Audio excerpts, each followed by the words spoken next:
Students, मैं doctor Raghavendra स्वामी आपकी BSc part second की क्लास ले रहा हूं। फिजिकल केमिस्ट्री की यूनिट है इलेक्ट्रोकेमिस्ट्री 1 विद्युत रसायन 1 और आज का टॉपिक है जिसको हम पढ़ने जा रहे हैं डेबाय-हक्केल थ्योरी ऑफ स्ट्रॉन्ग इलेक्ट्रोलाइट्स। इससे पहले हमने पढ़ा था डेबाय-हक्केल-ऑनसागर इक्वेशन फॉर इलेक्ट्रोलाइट्स।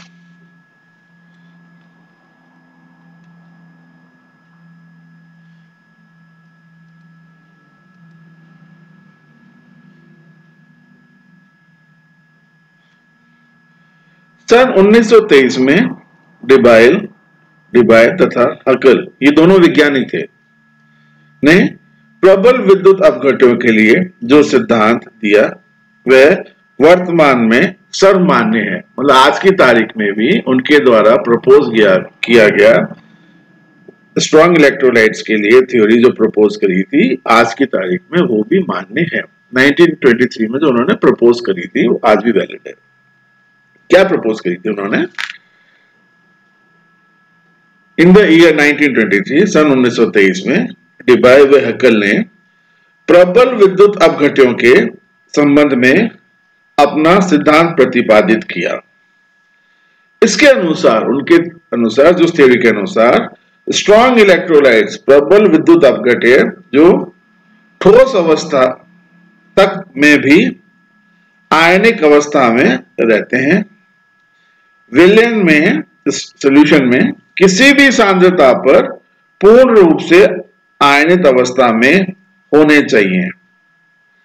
अर्थात सांद्रता के किसी भी मान पर, किसी भी कॉन्सेंट्रेशन की वैल्यू पर विद्युत अपघट्यों के आयनन की मात्रा यानी डिग्री ऑफ आयनाइजेशन, जिसे अल्फा द्वारा, ये देखिए,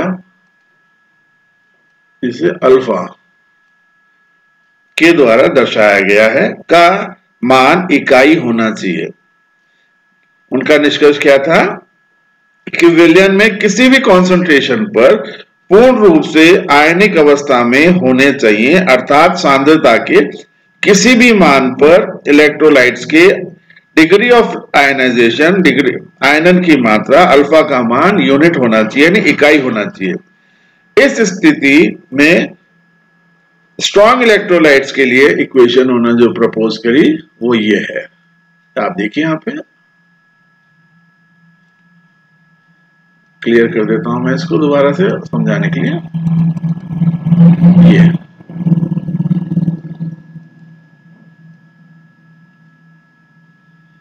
ये उन्होंने इक्वेशन दिया स्ट्रॉन्ग इलेक्ट्रोलाइट्स के लिए। अल्फा बराबर, अल्फा क्या चीज है? डिग्री ऑफ आयनाइजेशन बराबर lambda m upon lambda 0 infinity. ये उन्होंने इसको दिया फॉर्मूला स्ट्रॉन्ग इलेक्ट्रोलाइट्स के लिए। ठीक है, का औचित्य नहीं रह जाता, अर्थात लैम्डा m व लैम्डा 0 के मान समान होने चाहिए। दूसरे शब्दों में, इन अदर वर्ड्स, दूसरे शब्दों में, प्रबल स्ट्रॉन्ग इलेक्ट्रोलाइट्स प्रबल विद्युत अपघट्यों की चालकता के मान में सांद्रता का कोई प्रभाव नहीं पड़ना चाहिए। लेकिन हकीकत में क्या होता है, वास्तविकता में क्या होता है? लेकिन वास्तविकता में यह है कि स्ट्रॉन्ग इलेक्ट्रोलाइट्स के विलयनों की, सॉल्यूशंस की चालकता पर भी तनुता का प्रभाव पड़ता है। हम ये पुराने लेक्चर्स में मैं समझा चुका हूं, effect of dilution on conductance, चालकता पर तनुता का क्या प्रभाव होता है। गत लेक्चर्स में मैं आपको इस बारे में समझा चुका हूं। स्ट्रॉन्ग इलेक्ट्रोलाइट्स के विलयनों की चालकता पर तनुता का प्रभाव पड़ता है और तनुता के बढ़ने से चालकता के मान में वृद्धि होती है। क्या इफेक्ट होता है? Effect of dilution on conductance, चालकता पे तनुता का क्या प्रभाव होता है भाई? उसका प्रभाव ये होता है, जैसे जैसे हम उसको डाइल्यूट करते चले जाते हैं सॉल्यूशन को, उसकी कंडक्टेंस बढ़ती चली जाएगी, पर खाली एक लिमिट तक, जब तक कि पूर्ण रूप से आयनाइजेशन उसका नहीं हो जाता। ये हम गत लेक्चर्स में पढ़ चुके हैं। अतः तनुता के बढ़ने से चालकता के मान में वृद्धि होती है। डिबाई व हकल वैज्ञानिक ने बताया कि स्ट्रॉन्ग इलेक्ट्रोलाइट्स प्रबल विद्युत अपघटों की मोलर चालकता के मान में तनुता के साथ वृद्धि उनके आयनीकरण की मात्रा में वृद्धि से नहीं होती, तो किससे होगी? वरन व इंटर आयोनिक फोर्स अंतर आयनिक बलों में कमी के कारण होती है।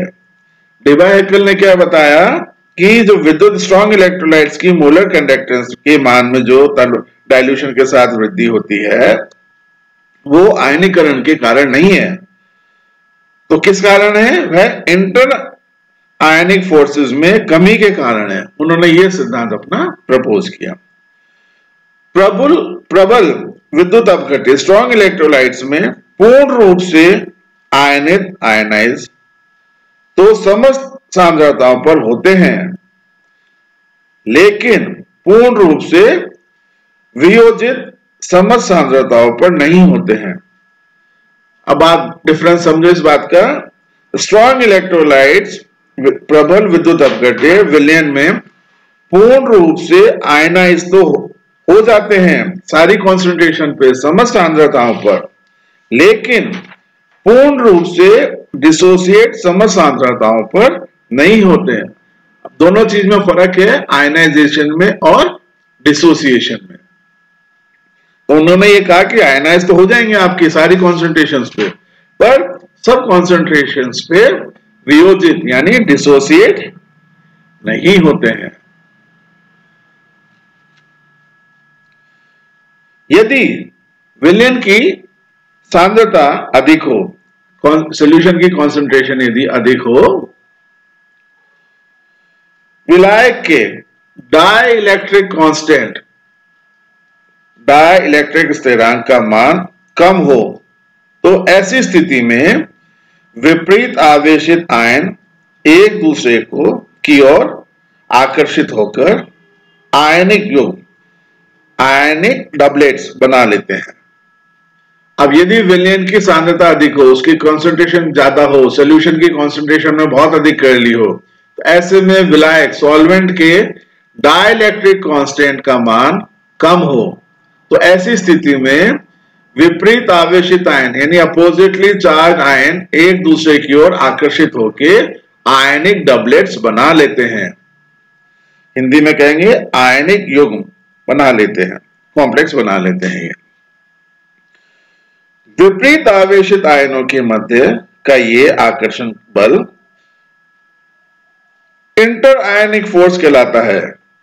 अब ये डबलेट बने किस कारण से बने? अपोजिटली चार्ज आयन एक दूसरे के आकर्षण के कारण जो डबलेट बनाते हैं वो किस कारण से होता है? विपरीत आवेशित आयन के मध्य ये आकर्षण बल इंटर आयनिक फोर्स कहलाता है। अंतर आयनिक बल विलयन के सॉल्यूशन के सांद्र होने की स्थिति में विपरीत आवेशित सॉल्यूशन के कॉन्सेंट्रेट होने की स्थिति में विपरीत आवेशित आयनों के मध्य अपोजिटली चार्ज आयंस के मध्य की दूरी कम हो जाती है। इसका परिणाम क्या होता है? फलतः अंतर आयनिक बल में वृद्धि हो जाती है। दोबारा समझे इस बात को। जैसे हम सॉल्यूशन को कॉन्सेंट्रेट बनाते हैं, विलयन के सांद्र होने पर कॉन्सेंट्रेट होने की स्थिति में अपोजिटली चार्ज आयंस के मध्य की दूरी कम हो जाती है, क्योंकि अट्रैक्शन दोनों में बढ़ता है, एक दूसरे के क्लोज आ जाते हैं, जिसका परिणाम स्वरूप क्या होता है? फलतः क्या होता है? अंतर आयनिक बल इंटर आयनिक फोर्सेस में वृद्धि हो जाती है और इससे विलयन की चालकता के मान में कमी आ जाती है। तो कमी किस कारण से आती है? क्योंकि जो कॉन्सेंट्रेटेड सॉल्यूशन के बीच में अपोजिटली चार्ज आयंस के मध्य की दूरी कम हो जाती है, क्योंकि दोनों एक दूसरे को अट्रैक्ट करके डबलेट बना लेते हैं, कम हो जाती है। अब ये डबलेट बनता है, आयनिक डबलेट्स बनते हैं, तो इसका क्या परिणाम होता है कि इसमें अंतर आयनिक बल में वृद्धि हो जाती है, इंटर आयनिक फोर्सेस में वृद्धि हो जाती है, जिसके कारण विलयन की चालकता के मान में कमी हो जाती है। अब ये इंटर आयनिक फोर्सेस में इंक्रीज होने के कारण, अंतर आयनिक बल में वृद्धि होने के कारण आयंस के इनका मूवमेंट कम हो जाता है, तो विलयन की चालकता के मान में कमी आ जाती है। ये आज का